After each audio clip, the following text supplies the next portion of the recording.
Jeff Rott and Kathy Shaughnessy reflect on more than 3 decades of marriage.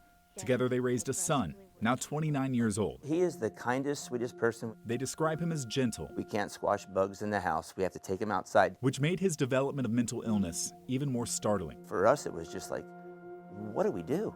It was completely blindsided, right? From the son that was studying for medical school to all of a sudden somebody who is starting to disconnect from reality. Jeff and Kathy's son was diagnosed with schizophrenia.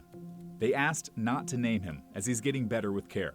His symptoms of psychosis started when he was in college. He'd hear things, say people were spying on him. One night he walked from Portland to Newburgh on the highway. Because they think there's nothing wrong with them, right? They think they're just fine. Jeff and Kathy felt lucky. During some psychotic episodes, their son agreed to stay in the hospital. He would get to the ER. He would hopefully say the magic words, like, I'm thinking about killing myself. And they would put him into behavioral health, and then he would stay. But if doctors decided he wasn't a danger to himself or others, and he turned down medication, by Oregon law, they couldn't force treatment. In 2019, Jeff and Kathy said a hospital released their son without warning, sending him on his way with a bus pass. We had been there every day, his family, who were obviously going to be his caretakers, and they just let him go.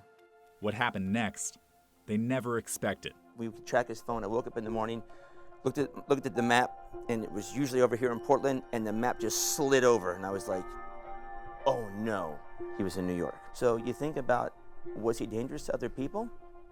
He was in complete psychosis and got in an airplane.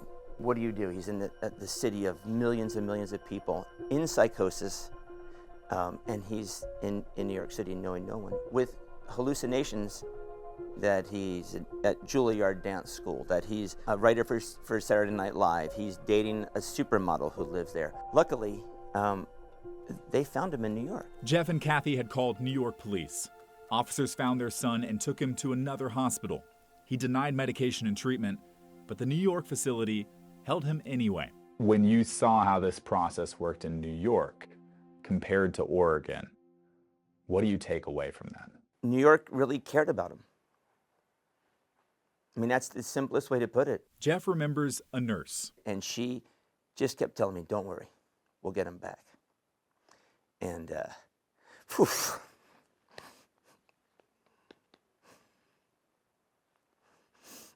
Oh, sorry. The facility sent his son to mental health court, where lawyers and a judge discussed involuntary treatment. And the judge would say, hey, if we give him this medication and give him time, is he going to return back to his normal life?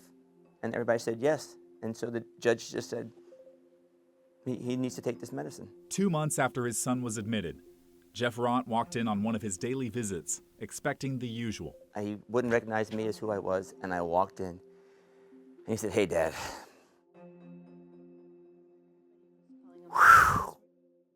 In New York, that system, that treatment worked. 100%. Oh, yeah. New York law doesn't require imminent danger for forced treatment, a high bar that can be difficult to reach. New York also has more than 2,500 civil beds. In contrast, Oregon's civil commitment law requires imminent danger for a person to meet the grave disability requirement. The state currently has less than 50 civil beds and stopped admitting almost any civil patients to the state hospital over the last 5 years. The result? People with severe mental illness too often only get treatment after they commit a crime that sends them to jail. It's a process that shocks acute care hospital leaders. If we really are listening to what people need and what is going to help them with their individual needs, we won't see people cycling back through an emergency room. And family members who've experienced tragedy. If he wasn't psychotic, he wouldn't have killed Teresa. Oregon does recognize the problem. KGW's initial uncommitted reporting series in 2022 helped spark a Judicial Department work group that spent the last 2 years studying Oregon's civil commitment laws. Heavy hitters like judges, advocates, and policymakers will recommend changes in June. Oregon lawmakers just approved $85 million to expand mental health and substance use facilities across the state. But based on current need, that's just a drop in the bucket. An Oregon Health Authority study found Oregon needs to add 3,000 residential treatment beds, or about 70% of its current capacity, over the next 5 years. That would cost an estimated $500 million, and it doesn't pay for running the facilities once the beds are available. Jeff Rott says he sees news stories where someone in a mental health crisis commits a serious crime. And yet then the world will label that person a monster or a this or this horrible piece of trash. And meanwhile, it could have been my son. But he believes the way we currently do things in Oregon sets us up for failure. We're the monsters. We didn't help this person. We, collectively we, didn't help this person who needed help.